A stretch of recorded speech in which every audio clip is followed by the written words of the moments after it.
Hi friends, welcome back to my channel. ரொம்ப நாள் ஆகுது நம்ம லாங் வீடியோ போட்டுடலாம். ஸோ இன்றைக்கி போட்டுடலாம். நம்ம நிறைய பேர் பார்க்குறீங்க, ஆனால் சப்ஸ்கிரைப் பண்ணாமலே பார்த்துட்ருக்கீங்க. எல்லாரும் சப்ஸ்கிரைப் பண்ணிக்கோங்க. அப்படியே பக்கத்தில் இருக்க மில்ல இருக்குன்னு டங்குன்னு தட்டி விட்டுருங்க. அப்போ தான் நான் போடுற வீடியோ உங்களுக்கு நோட்டிஃபிகேஷன் வந்துடும். என்ன வீடியோ சொல்லாதே பேசிகிட்டு இருக்காளே என்ன தானே பார்க்குறீங்க. வாங்க வீடியோக்குள்ளே போய் பார்க்கலாம். வாங்க வீடியோக்குள்ளே போயிடலாம். நம்ம இன்னைக்கு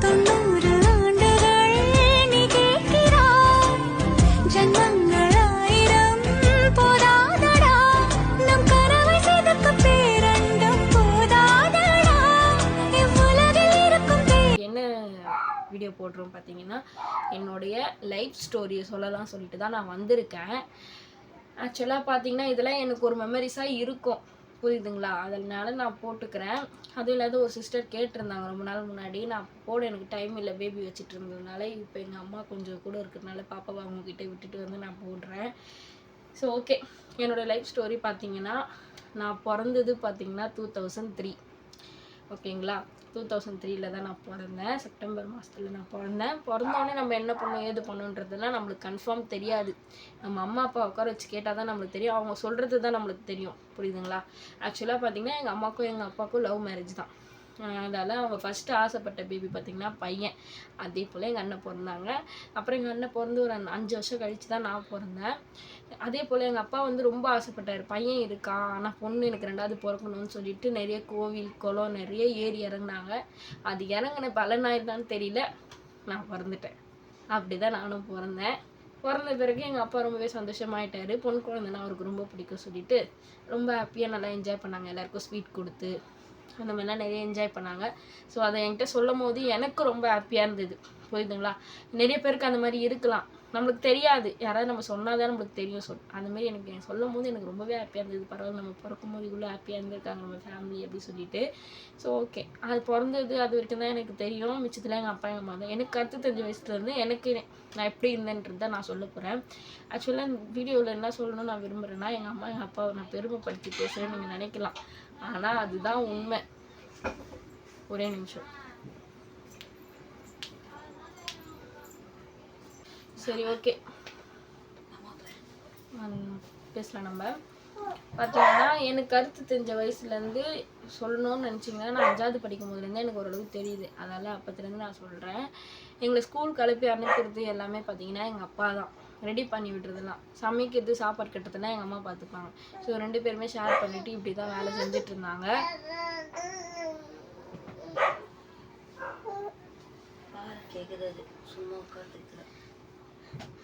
நம்மள அப்படி தான் வந்து பார்த்துட்டு இருந்தாங்க.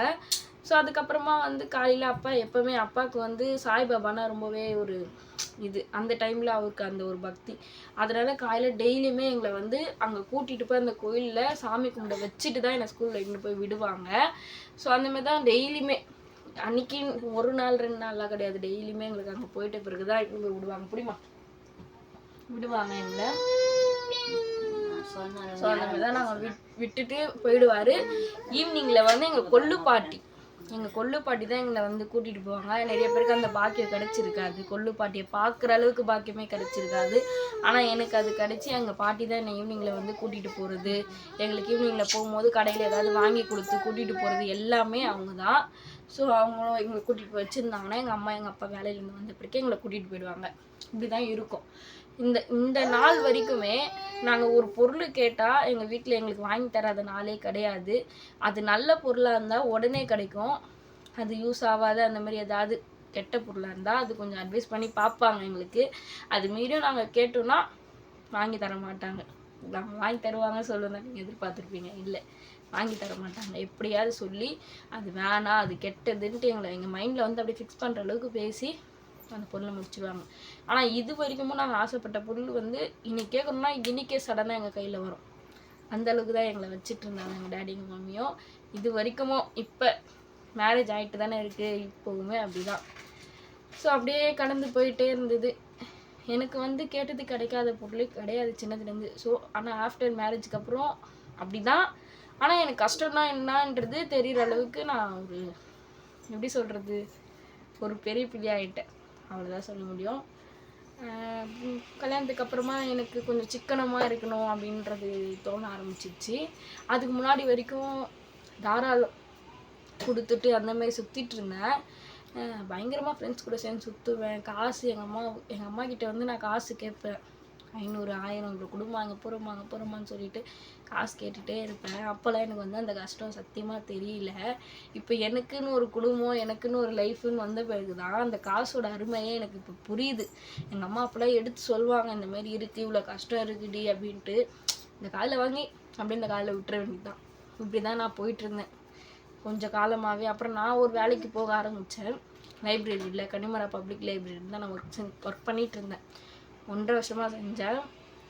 ஒரு சின்ன இஷ்யூனால அந்த ஒர்க்கை விட்டு வெளியே வந்துட்டேன். அதுலேயுமே சேலரி வாங்கினா கூட நான் முழுசாக எங்கள் அம்மாண்ட ஒரு நாள் கொடுத்ததே கிடையாது. இப்போ வரைக்கும் எங்கள் அம்மா சொல்லுவாங்க, ஒரு நாள் கூட முழுசாக சேலரி கொடுத்தது கிடையாது அப்படின்ட்டு.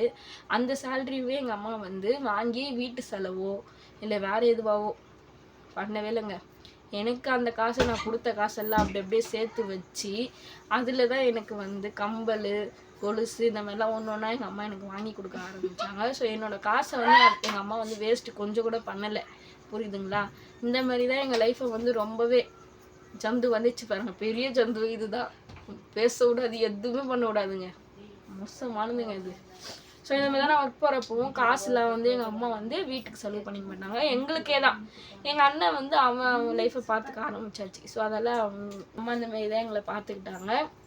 அப்படியே கொஞ்ச நாள் ரன் ஆக ஆரம்பிச்சிட்டு நான் வேலைக்கே சரியாக போகிறதே இல்லாமல் ஆயிடுச்சு. ஜந்து தயவுசெய்து போயிடு. அவங்க ஆளெல்லாம் வருவார், அதெல்லாம் போகல. அதுக்கப்புறம் வந்து வீட்டில் வந்து வேலைக்கு போக சொல்லி ரொம்ப ப்ரெஷர் பண்ண ஆரம்பித்தாங்க. ஆனால் அது எதுக்கு? எனக்கே ஏதாவது வாங்கி கொடுக்க தான். அவங்களுக்கோ அப்படிலாம் இல்லை. வீட்டில் சும்மா இருக்கிறனால நீ வேலைக்கு போனோன்னா எதனா உனக்கு எதனா வாங்கலாம் இல்லடி, போ சொல்லி சொல்லுவாங்க. ஆனால் நான் போவேன், ஒரு மாதம் செய்வேன், ஃபினிஷ். திரும்பி போவேன், ஒரு 2 மாதம் செய்வேன், ஃபினிஷ். இப்படியே தான் செஞ்சுட்டு இருந்தேன். அப்புறம் எனக்கே ஒரு சலிப்புத்தன்மை வந்துச்சு. சரி போடா வேலைக்கே போத்தவன், வீட்டிலே இருந்துடலாம் அப்படின்னு சொல்லிட்டு வீட்டில் இருந்தேன். 1 வருஷம் அந்த மாதிரி நான் செஞ்சுருப்பேன்னு நினைக்கிறேன். ஆனால் கொடுக்குறது மட்டும் 5000 3000 சம்பளம் என்னமோ அதிகமாக தாங்க இருக்கும். அதான் நான் ஃப்ரெண்ட்லேயே சொல்லியிருப்பேன், அதிகமாக தான் இருக்கும். அதில் பாதி நான் எப்படியாவது சுட்டுட்டு பாதி தான் எங்கள் அம்மா கிட்ட நான் கொடுப்பேன். ஏன்னா அடிக்கடிக்கு நான் வெளியெல்லாம் போக ஆரம்பிக்கிறதுனால எனக்கு வந்து காசு தேவைப்படும். அடிக்கடி கேட்டால் எங்கள் அம்மா கொடுக்க மாட்டாங்க அப்படின்ற ஒரு மைண்ட் தாட். ஆனால் கொடுப்பாங்க. எப்போ போனாலுமே ஒரு 500 1000 வாங்கிட்டு தான் இருப்பேன். அந்தமாரி கொடுப்பாங்க தான். ஆனாலும் நான் அந்தமாரி ஒரு சுட்டு பழக்கமாயி சுட்டுலாம் மாட்டேன். ஆனால் சொல்லிவிடுவேன் எங்கள் அம்மா கிட்ட, நீங்கள் நினைக்கினா திருடிக்கிட்டேன் அப்படிலாம் நீங்கள் நினைப்பீங்க. பட் அப்படி கிடையவே கிடையாது. இது வரைக்கும் எங்கள் அம்மா கிட்டேருந்து நான் 10 ரூபா பேக்லேருந்து எடுத்தாலுமே, அம்மா நான் இவ்வளோ எடுத்துருக்கிறேம்மா, எடுத்து கண்ணில் காமிச்சிட்டு தான் போவேன். எனக்கு அந்த பழக்கம் இன்னமும் இருக்குது. ஸோ அந்த திருட்டு பழக்கம்லாம் எனக்கு இல்லை. எடுத்துடுவேம்மா, எனக்கு இவ்வளோ வேணுமா, நான் இங்கே போகிறேன், அது கணக்கும் நான் சொல்லிவிடுவேன். அம்மா இதுக்கு இவ்வளோ ஆகும், அதுக்கு அவ்வளோ ஆகும்மா, நான் எடுத்துக்கிறேம்மா அப்படி சொல்லிட்டு பாதி எடுத்துருந்தேன். எங்கள் அம்மாண்ட நான் கொடுப்பேன். எங்கள் அம்மாவுமே இன்னும் இந்தா வானா அவங்க சேலரி போய் சிலர்லாம் சொல்லுவாங்க, வானா இந்தா இது கொடுக்குது, நீ கொடுக்காதே இருக்கலாம் அப்படி சொல்லிட்டு கொடுத்துருவாங்க. ஆனால் அப்படிலாம் எங்கள் அம்மா பண்ணலை.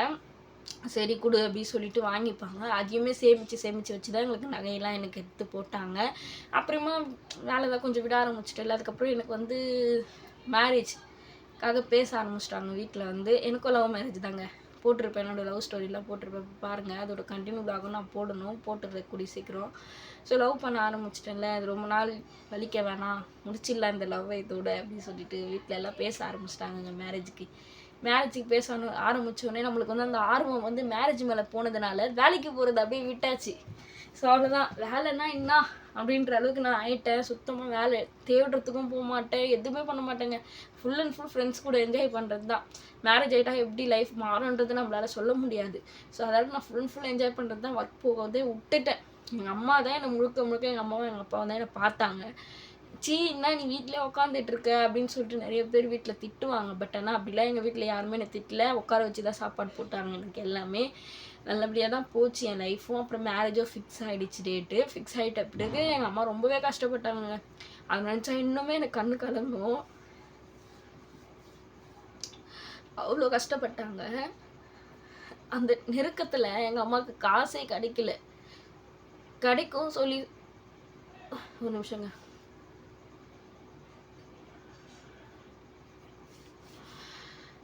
கிடைக்கும் சொல்லி ஒரு இடத்துல எங்களுக்கு வந்து நம்பிக்கை கொடுத்துருந்தாங்க. அவங்களே கடைசி நேரத்தில் நாளைக்கு காலையில் மேரேஜ்னா இன்னைக்கு இல்லைன்னு சொல்லிட்டாங்க. ஸோ எங்கள் அம்மா ரொம்பவே உடஞ்சிட்டாங்க. நான் என்ன பண்ண போகிறேன், எது பண்ண போகிறேன் எனக்கு தெரியலையேடி அப்படின்னு சொல்லிட்டு ரொம்பவே உடஞ்சிட்டாங்க. அன்றைக்கி நைட்டு எங்களுக்கு தூக்கமே இல்லைங்க. அப்படியே உட்காந்து அழுது அப்படியே தான் உட்காந்துட்டு இருக்கோம் நாங்கள் எல்லாரும். இவ்வளோ கஷ்டம். நாங்கள் ஃபஸ்ட்டு ஸ்டார்டிங்லலாம் உண்மையாக நல்லா தான் இருந்தோம். அதுக்கப்புறம் போக போக போக எங்களுக்கு நாங்களும் வளர ஆரம்பித்தோம். செலவுலாம் ரொம்ப ஏற ஆரம்பிச்சிச்சுலங்க. ஸோ அவ்வளோதான், நம்மளுக்கு ரொம்ப கஷ்டப்பட்டோம்.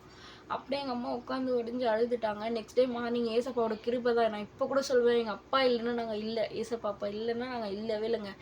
அவர்கிட்ட நாங்கள் நைட்டு உட்காந்து ஜெபம் பண்ணிகிட்டே இருந்தோம். ஏசப்பா உங்களால் மட்டும்தான் முடியும் அப்படி சொல்லிட்டு நாங்கள் ப்ரே பண்ணிட்டு படுத்துட்டோம். மினிமம் ஒரு 1 ஹவர் தான் நாங்கள் தூங்கியிருப்போம். அது வரைக்குமே உட்காந்து பேசிட்டு நகை பாலிஷ் அது மாதிரிலாம் விட்டுட்டு பேசிட்டு இருந்தோம். ஆனாலும் எங்கள் அம்மா வந்து எங்ககிட்ட வந்து அந்த கஷ்டத்தை வெளி காட்டல. அவங்க தான் கஷ்டப்படுறாங்க, நம்மளையும் கஷ்டப்படுத்திடக்கூடாதுன்னு சொல்லிட்டு எங்ககிட்ட வெளி காட்டல. ஆனால் எனக்கு தெரியுது, புரியுதுங்களா, என்னடா இது அம்மா என்ன பண்ண போகிறாங்க, இது பண்ண போகிறாங்க. எனக்குமே பயம் வர ஆரம்பிச்சிச்சு. அப்புறமா சரின்னு சொல்லிட்டு நானுமே விடுமா ஏசப்பா இருக்கிறாருன்னு சொல்லிட்டு தைரியத்தை சொல்லிட்டு பத்துட்டு மார்னிங் வந்து மேரேஜ் கடவுளோட சித்தம் தான். யார் இல்லைன்னு சொன்னாங்களோ அவங்களே எங்களுக்கு ஹெல்ப் பண்ணுறேன்னு சொல்லி காசு கொடுத்தாங்க காலையில். அது வந்த பிறகு தான் எங்கள் அம்மாவுக்கு ஓரளவுக்கு சிரிப்பு வந்தது, ஓரளவுக்கு துக்கம் இருந்தது. ஏன்னா நான் வந்து அம்மா விட்டு போகிறேன்னு சொல்லிட்டு எங்கள் அம்மா ரொம்பவே ஃபீல் பண்ணாங்க. அவ்வளோ நாள் வரைக்கும் நீ போனால் இப்படி இருப்பேன் அப்படி இருப்பேன்னு சொல்லி சும்மா பேசுவாங்க போல இருக்கு. அப்போத்துலேருந்தே எனக்கு மேரேஜ் காலையில் ஆக போகுதுன்ற போதுலேருந்தே எங்கள் அம்மா அழுக ஆரம்பிச்சிட்டாங்க. மேரேஜ் அந்த தாலி கட்டுற செகண்டும் எங்கள் அம்மா காணோம் என்னன்னு சுற்றி பார்த்தா எங்கள் அம்மா தூரமாக நின்று அழுதுட்டு இருந்தாங்க. நான் இவ்வளோலாம் எங்கள் அம்மா என் மேலே இவ்வளோ பாசம் இருக்கும்னு நான் நினச்சி பார்க்கல அப்படின்லாம் சொல்ல மாட்டேன். இந்த அளவுக்கு, ஏன்னா எங்கள் அண்ணன் மேலே ரொம்ப பாசம். அம்மானாலே அண்ணன், அனுச்சி அம்மானாலே பையன், அப்பானாலே பொண்ணு அப்படி தானே ஒரு இது வரும். அந்த மாதிரி தான் நான் நினச்சேன். ஆனால் எங்கள் அம்மா ரொம்பவே மேலே பாசமாக இருந்தாங்க தான். பொய்யா இருந்தாங்க அப்படிலாம் நான் சொல்ல விரும்பல, உண்மையாக தான் இருந்தாங்க. ஆனால் இப்படி அழுவாங்க நான் எதிர்பார்க்கல. எனக்கு அது சொல்ல தெரியலங்க. அதை நீங்கள் எப்படி புரிஞ்சுக்கிறீங்களோ புரிஞ்சுக்கோங்க. இவ்வளோ சீக்கிரம், அதாவது மேரேஜ் ஆகும்போது அழுவாங்கன்னு நான் நினச்சி பார்க்கல. அந்த மறு வீடு போகும்போது தான் அழுவாங்க அப்படி தான் நான் நினச்சேன். ஆனால் அங்கேயே அழுதுட்டாங்க அம்மா ரொம்ப. நானுமே அழுதுட்டு அப்புறம் மேரேஜ் ஆயிடுச்சுங்க. மேரேஜ் ஆகிட்ட பிறகு எனக்கு வந்து கஷ்டம்னா என்னன்னு தெரியாது. எங்கள் மாமி வீட்லேயே பார்த்தாங்க, அவங்களையும் நான் குறைலாம் சொல்ல மாட்டேன். ஆக்சுவலாக எனக்கு வந்து அந்த வயசு வந்து சேலரியை கையில் வச்சுட்டு ரன் பண்ணுற அளவுக்கு ஒரு இது இல்லை. அதனால் எங்கள் மாமியார் தான் எனக்கு கொஞ்ச நாள் பார்த்தாங்கன்னு சொல்லி கொடுத்துருந்தாங்க. இப்போ நான் வந்து ரன் பண்ண ஆரம்பிச்சிட்டேன், ஒரு 1.5 வருஷம் ஆகுது. இப்போ எனக்கு வந்து அந்த கஷ்டம்னா என்னன்றது, எங்கள் அம்மா பட்ட கஷ்டம்லாம் எனக்கு இப்போ சீரியஸாங்க ரொம்பவே கஷ்டமாக இருக்குங்க. 10 ரூபாய் எடுத்து செலவு பண்ணனா கூட அவ்வளோ கஷ்டப்படுறேன் நான். ஏன்னா இப்போ தான் எனக்கு அந்த கஷ்டம்னா என்னன்னு தெரியுது, எங்கள் அம்மா அப்பா அப்போ எவ்வளோ கஷ்டப்பட்டுருப்பாங்க அப்படின்றது. இப்போ நான் அதேமாரி என் பிள்ளைய வளர்க்கணுன்னு ஆசைப்பட்றேன். அதுக்காக நான் என்ன பண்ணியிருக்கணும், நல்லா படிச்சிருக்கணும். பட் ஆனால் நான் +2 நின்றுட்டேன், விருப்பம் இல்லை அப்படின்னு சொல்லிட்டு எங்கள் அம்மா காலேஜ் படி எவ்வளோ இது பண்ணாங்க. பட் நான் போகல, அப்படியே விட்டுட்டேன். பேசிட்டு அந்த கொரோனா டைமில் இருக்கவோ அப்படியே விட்டுட்டேன் பாருங்க. அவள்தான் எங்கள் வீட்டிலும் கேட்டு பார்த்துட்டு விட்டாங்க. என்ன நான் காலேஜ் படிச்சிருந்தா ஒர்க் ஃப்ரம் ஹோம் ஏதாவது செஞ்சுருந்தா இன்னும் எனக்கும் எங்கள் ஹஸ்பண்டுக்கும் இன்னும் ஒரு ஹெல்ப்ஃபுல்லாக இருந்திருக்கும். பட் ஆனால் எங்கள் ஹஸ்பண்ட் வந்து எப்படி சொல்கிறது, அவங்க அம்மா நல்லா பார்த்துக்கினாங்க, அவங்க ஹஸ்பண்ட் நல்லா பார்த்துக்கல அப்படின்னு நீங்கள் நினைப்பீங்க. அப்படிலாம் கிடையாது. எங்கள் ஹஸ்பண்டுமே எனக்கு எந்த ஒரு குறையும் இல்லை, அதுதான் பார்த்துட்ருக்காங்க. இருந்தாலும் சாலரி கிளாஸ் ஃபுல்லாக என்கிட்ட தான் கொடுப்பாங்க, நான் தான் ரன் பண்ணுறேன். இருந்தாலும் எனக்கு கஷ்டமாக இருக்குது. எங்கள் அம்மா அப்பா இவ்வளோ கஷ்டப்பட்டுருக்காங்களா. இப்போ நான் அது படும்போது தான் தெரியுது, கடவுள் இப்போ கஷ்டப்பட வைக்கிறான்னா நாளைக்கு உயர்த்தி வச்சு பார்ப்பார். ஸோ அதெல்லாம் நம்மளுக்கு பயம் கிடையாது. அதெல்லாம் நம்ம கொடுக்கறத வாங்கிட்டு இருக்கிறது தான் நம்மளோட சந்தோஷம். இந்த நாள் வரைக்கும் நாங்கள் சந்தோஷமாக தாங்க இருக்கணும். எந்த ஒரு பிரச்சனையிலும், எந்த ஒரு துக்கமும் இல்லை, எந்த ஒரு கவலையும் இல்லை. எங்கள் ஹஸ்பண்டும் என்ன நல்லா தான் பார்த்துக்கிறாங்க. நான் எங்கள் அம்மா வீட்டில் தான் இருக்கேன், எங்கள் அம்மாவோட தான் நான் இருக்கோம். நாங்கள் ரொம்பவே சந்தோஷமாக இருக்கோம் எங்கள் குடும்பமாக. இதே மாதிரி எனக்கு கடவுள் லைஃப் கொடுத்ததுக்கு ரொம்ப அவருக்கு நன்றி தான் சொல்லணும் நான் ஃபர்ஸ்ட் ஆஃப் ஆல். இதுதாங்க என்னோடய லைஃப் ஸ்டோரி. எனக்கு ஒரு குழந்தையும் பிறந்துச்சுங்க. இப்போ அந்த குழந்தைய எங்கள் அம்மா என்னை எப்படி ஒரு குறையில்லாத பார்த்துக்கிட்டாங்களோ அதேமாரி என் பிள்ளையும் நான் பார்த்துக்கணுன்னு ஆசைப்பட்றேன். கண்டிப்பாக பார்த்துப்பேன். எந்த ஒரு குறையும் இல்லாத, அவன் கேட்குற ஒரு பொருள் இல்லைன்னு சொல்லாத வாங்கி கொடுப்பேன். அது நல்லதாக இருந்தால். கெட்டதாக இருந்தால் கன்ஃபார்ம் வாங்கி கொடுக்க மாட்டேங்க நான். எங்கள் அம்மா என்னை எப்படி வளர்த்தாங்கன்றது எனக்கு தெரியும். அதே போல் என் பிள்ளைய நான் வளர்த்து காட்டுறேன். ஒரு விலாகம் உங்களுக்கு கன்ஃபார்ம் வந்துட்டே தான் இருக்கும். இனிமேல் லவ் ஸ்டோரி பார்ட் 4 or 5 ஏதோ வரலன்னு நினைக்கிறேன், சம்திங். அது கன்ஃபார்ம் உங்களுக்கு நான் போட்டுடுறேன். இந்த வீக்குள்ளே நான் போட பார்க்குறேன். இனிமேல் வீடியோஸ் கண்டினியூவாக போடுறேன், நிறைய பேர் பாருங்கள். இந்தமாரி இதில் வந்து உங்களுக்கு புரியுதா புரியலையா எனக்கு தெரியலங்க. சீரியஸாக எனக்கு தெரிஞ்ச மாதிரி நான் பேசியிருக்கேன். ஸோ பாருங்கள், பிடிச்சிருந்தா லைக் பண்ணுங்கள். ஸ்கிப் பண்ணாமல் பார்த்தா ஓரளவுக்கு உங்களுக்கு புரியும்னு நினைக்கிறேன். எனக்கு தெரிஞ்ச மாதிரி நான் சொல்லியிருக்கேன் ஆக்சுவலாக. அவ்வளோதாங்க, இதாங்க என்னோடய லைஃபே. ஆனால் இந்த நாள் வரைக்கும் கஷ்டப்படாத வச்சுன்னு இருக்குதுன்னு பார்த்தா எங்கள் அம்மா, எங்கள் அப்பா, எங்கள் ஹஸ்பண்ட் 3 பேர் தான். நான் இது வரைக்கும் வேலைக்கெலாம் போகலங்க, வீட்டில் தாங்க இருக்கேன் குழந்தைய வச்சுட்டு. ஸோ இந்த மாதிரி வீடியோஸ் வேணும்னா கமெண்ட் பண்ணுங்கள், கண்டிப்பாக போட்டுடுறேன். இந்த வீடியோவை இதோட நான் முடிச்சுக்கிறேன். வேலை செஞ்சிட்ருக்காங்க போல். இந்தமாதிரி லாங் வீடியோ போடணுன்னா கமெண்ட் பண்ணுங்கள், கண்டிப்பாக போடுறேன். எனக்கு ரொம்ப பிடிச்சிருக்கு இந்தமாதிரி வீடியோலாம் போடுறதுக்கு. ஸோ கமெண்ட் பண்ணுங்கள். நிறைய பேர் பார்க்குறீங்க, சப்ஸ்கிரைப் பண்ணாமலே பார்த்துட்ருக்கீங்க. எல்லோரும் சப்ஸ்கிரைப் பண்ணிக்கோங்க. அப்படியே பக்கத்தில் இருக்க அந்த பெல் ஐக்கனை டங்குன்னு தட்டி விடுங்க.